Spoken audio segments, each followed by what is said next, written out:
ভিডিওটিতে ক্লিক করার জন্য আপনাদেরকে জানাই অসংখ্য অসংখ্য ধন্যবাদ। আপনারা দেখছেন আপনাদের প্রিয় ইউটিউব চ্যানেল এমপ্লয়ার সাপোর্টার। এখানে আপনারা প্রত্যেকদিন সরকারি কর্মচারীদের ডিএ, বেতন বৃদ্ধি যোজনা, প্রকল্প, ছুটি, সরকারি আপডেট, সরকারি নোটিফিকেশন প্রতিদিনের জন্য পাবেন। তাই অবশ্যই চ্যানেলের সাথে থাকুন, চ্যানেলটিকে সাবস্ক্রাইব করে পাশে থাকা বেল আইকনটিতে প্রেস করে রাখতে ভুলবেন না। হাজার হাজার টাকা বেতন বাড়ছে, দুই সিদ্ধান্তে বদলে যাচ্ছে সরকারি কর্মচারীদের ভাগ্য।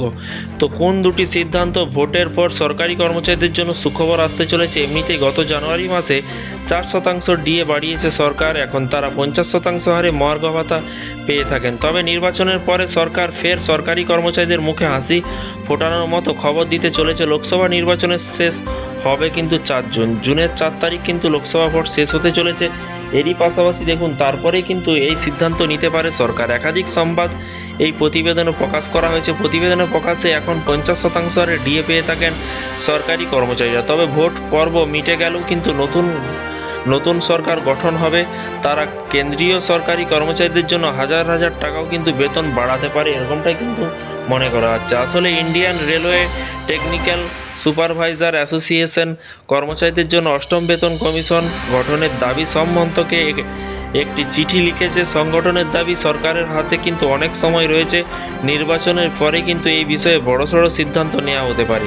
এর পাশাপাশি সাম্প্রতিক এই 8ম বেতন কমিশন গঠনের প্রশ্নে সরকারের তরফে জানানো হয়েছিল এখনও তাদের কাছে তেমন কোনো প্রস্তাব নেই। তবে সাম্প্রতিক ঘটনাবলীর পর কিন্তু মনে করা হচ্ছে যে নির্বাচনের পর ক্ষমতায় এলে কিন্তু সরকার বিষয়টি গুরুত্বের সঙ্গে বিবেচনা করবে। আর যদি এমনটা হয় তাহলে কিন্তু একজন সরকারি কর্মচারীদের বেতন হাজার হাজার টাকা বৃদ্ধি পাবে। প্রসঙ্গত প্রতি 10 বছর অন্তর নতুন বেতন কমিশন গঠিত হয়। 7ম বেতন কমিশন গঠনের পর কিন্তু ফার্স্ট দশকের বেশি সময় পেরিয়ে গেছে। তাই 8ম বেতন কমিশনের ঘোষণায় দ্রুত হতে পারে বলেও কিন্তু দাবি করা হচ্ছে প্রতিবেদনে। এর আগে কিন্তু জানুয়ারিতে 4% ডিএ বৃদ্ধি করা হয়েছিল। ফলে সরকারি কর্মচারীরা এখন মূল বেতনে 50% মহার্ঘ ভাতা পেয়ে থাকেন এবং প্রাথমিকভাবে অনুমান করা হচ্ছে যে আবারও 4% ডিএ বা মহার্ঘ ভাতা বাড়াতে পারে জুলাই মাসে।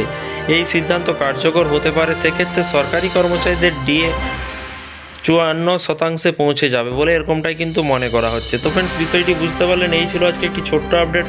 এই ধরনের সমস্ত রকমের সরকারি কর্মচারীদের ছোট ছোট আপডেট পেতে এবং রাজ্য সরকারি কর্মচারীদের এসএসসির আপডেট পেতে এবং ডিএ, বেতন বৃদ্ধি, স্থায়ী অস্থায়ী চুক্তিভিত্তিক কর্মচারীদের আপডেট পেতে চ্যানেলটিকে ফলো করবেন, চ্যানেলটিকে সাপোর্ট করবেন, যাতে করে পরবর্তীকালে আরও ভালো ভালো আপনাদের জন্য ভিডিও নিয়ে আসতে পারি।